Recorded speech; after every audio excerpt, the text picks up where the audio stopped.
BN ಟಿವಿಗೆ ಸ್ವಾಗತ.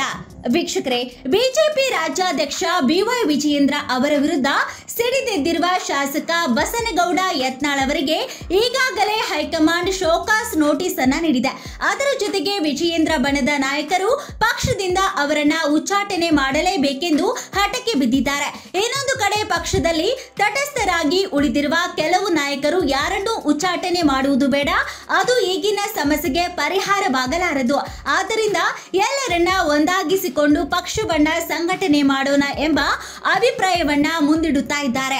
ಒಂದು ವೇಳೆ ಬಸನಗೌಡ ಪಾಟೀಲ್ ಅವರನ್ನ ಪಕ್ಷದಿಂದ ಉಚ್ಚಾಟನೆ ಮಾಡಿದ್ರೆ ಅದರಿಂದ ಯಾವ ರೀತಿಯ ಪ್ರಯೋಜನವಾಗಲಾರದು. ಏಕೆಂದ್ರೆ ಉಚ್ಚಾಟನೆಯ ಶಿಕ್ಷೆ ಯತ್ನಾಳ್ಗೆ ಹೊಸತೇನಲ್ಲ.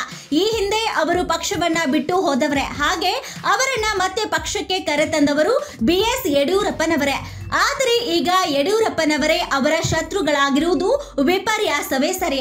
ಯತ್ನಾಳ್ ಅವರ ಅಸಮಾಧಾನಕ್ಕೆ ಪಕ್ಷದಲ್ಲಿ ಸೂಕ್ತವಾದಂತಹ ಸ್ಥಾನಮಾನ ನೀಡಿಲ್ಲ ಎಂಬುದೇ ಕಾರಣವಾಗಿದೆ. ಹಾಗೆ ನೋಡಿದ್ರೆ ಕಾಂಗ್ರೆಸ್, ಬಿಜೆಪಿ ಮತ್ತು JDS ಮೂರು ಪಕ್ಷಗಳಲ್ಲಿಯೂ ಬಣ ಬಡಿದಾಟವಿದೆಯಾದರೂ ಅದನ್ನ ಪಕ್ಷದ ವೇದಿಕೆಯಿಂದ ಆಚೆ ತಂದು ರಾಡಿ ಮಾಡಿಕೊಳ್ಳುತ್ತಾ ಇರುವುದು ಬಿಜೆಪಿ ಮಾತ್ರ.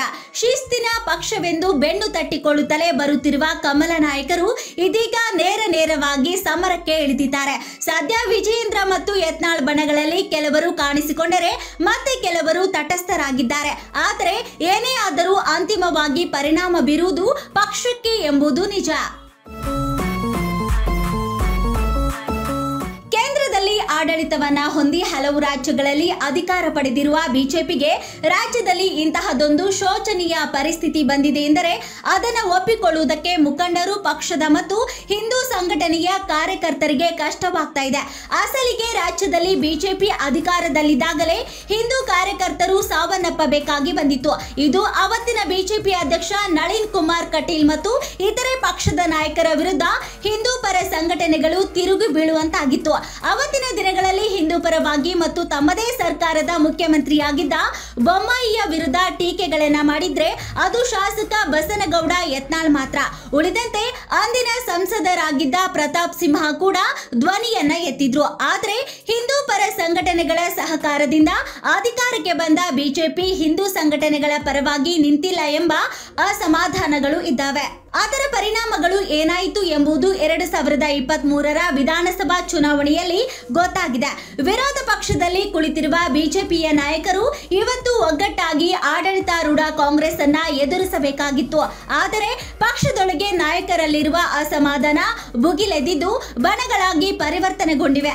ಅಷ್ಟೇ ಅಲ್ಲದೆ BS ಯಡಿಯೂರಪ್ಪ ಮತ್ತು ವಿಜಯೇಂದ್ರ ವಿರುದ್ಧ ಸಿಡಿದೇಳುವಂತೆ ಮಾಡಿದೆ. ಯತ್ನಾಳ್ ಅವರ ಕಟುವಾದ ಟೀಕೆಗಳು ಯಡಿಯೂರಪ್ಪನವರ ಕುಟುಂಬದ ವಿರುದ್ಧವೇ ಆಗಿದ್ದರೂ ಅದರ ಪರಿಣಾಮ ಮಾತ್ರ ಪಕ್ಷದ ಮೇಲೆ ಆಗುತ್ತಿದೆ. ಹೀಗಾಗಿ ಪಕ್ಷದ ನಿಷ್ಠಾವಂತ ನಾಯಕರು ಮತ್ತು ಕಾರ್ಯಕರ್ತರಿಗೆ ತೊಂದರೆಯಾಗುತ್ತಿದೆ. ಒಂದು ವೇಳೆ ಬಸನಗೌಡ ಯತ್ನಾಳ್ ಅವರನ್ನ ಉಚ್ಚಾಟನೆ ಮಾಡಿದ್ರೆ ಅವರೊಂದಿಗೆ ಒಂದಷ್ಟು ಶಾಸಕರು, ಸಂಸದರು ಸೇರಿದಂತೆ ನಾಯಕರಿದ್ದಾರೆ. ಹೀಗಾಗಿ ಅವರು ಬಿಜೆಪಿಗೆ ಸೆಡ್ಡು ಹೊಡೆಯುವುದರ ಪರಿಣಾಮ ಪಕ್ಷದ ಮೇಲೆ ಆಗುತ್ತದೆ. ಹೀಗಾಗಿ ಹೈಕಮಾಂಡ್ ತೂಗಿ ಅಳೆದು ನೋಡುತ್ತಿದೆ. ಇನ್ನು ಯತ್ನಾಳ್ ಅವರನ್ನ ಮಾತಾಡದಂತೆ ಕಟ್ಟಿ ಹಾಕುವುದು ಸುಲಭವಲ್ಲ. ಹೀಗಾಗಿ ಅವರನ್ನ ಹೇಗೆ ನಿಭಾಯಿಸಬೇಕೆಂಬುದು ತಲೆನೋವಾಗಿ ಪರಿಣಮಿಸಿದೆ. ಬಿಜೆಪಿಯಿಂದ ಉಚ್ಚಾಟನೆಗೊಂಡು ಹೊರ ಹೋಗಿದ್ದ ಯತ್ನಾಳ್ ಅವರನ್ನ ಹಲವರ ವಿರೋಧಗಳ ನಡುವೆ 2018ರಲ್ಲಿ BS ಯಡಿಯೂರಪ್ಪ ರಾಜ್ಯಾಧ್ಯಕ್ಷರಾದ ಬಳಿಕ ಪಕ್ಷಕ್ಕೆ ಸೇರ್ಪಡೆಗೊಳಿಸಿದ್ರು. ಈ ವೇಳೆ ಬಸನಗೌಡ ಪಾಟೀಲ್ ಯತ್ನಾಳ್ ಜೊತೆಗೆ ಬಸವರಾಜ್ ಪಾಟೀಲ್ ಅನ್ವರಿ, ಮಾಜಿ ಶಾಸಕ ನಾಗಪ್ಪ ಸಾಲೋನಿ, ಮಾಜಿ ಸಂಸದ ಮಲ್ಲಿಕಾರ್ಜುನ್ ಖೂಬಾ ಅವರನ್ನ ಬಿಜೆಪಿಗೆ ಸೇರಿಸಿಕೊಳ್ಳಲಾಗಿತ್ತು. ಅದಕ್ಕೂ ಮೊದಲು ಬಿಜೆಪಿಯಲ್ಲಿದ್ದ ಬಸನಗೌಡ ಪಾಟೀಲ್ ಯತ್ನಾಳ್ ಅವರು ಅಟಲ್ ಬಿಹಾರಿ ವಾಜಪೇಯಿ ಅವರು ಪ್ರಧಾನಿಯಾಗಿದ್ದಾಗ ಜವಳಿ ಖಾತೆಯ ಸಚಿವರಾಗಿದ್ರು. ಅದಾದ ನಂತರದ ಬೆಳವಣಿಗೆಗಳಿಂದ ಬಿಜೆಪಿಯನ್ನ ತೊರೆದು JDS ಅನ್ನ ಸೇರಿದ್ರು. 2013ರ ಚುನಾವಣೆಯ ನಂತರ ಯತ್ನಾಳ್ ಬಿಜೆಪಿಗೆ ಮರಳಿದ್ರು. ಆದರೆ 2015ರಲ್ಲಿ ನಡೆದಂತಹ ವಿಜಯಪುರ, ಬಾಗಲಕೋಟೆ ಕ್ಷೇತ್ರದಿಂದ ಪಕ್ಷೇತರ ಅಭ್ಯರ್ಥಿಯಾಗಿ ವಿಧಾನ ಪರಿಷತ್ ಚುನಾವಣೆಗೆ ಸ್ಪರ್ಧೆಯನ್ನ ಮಾಡಿದ್ರು.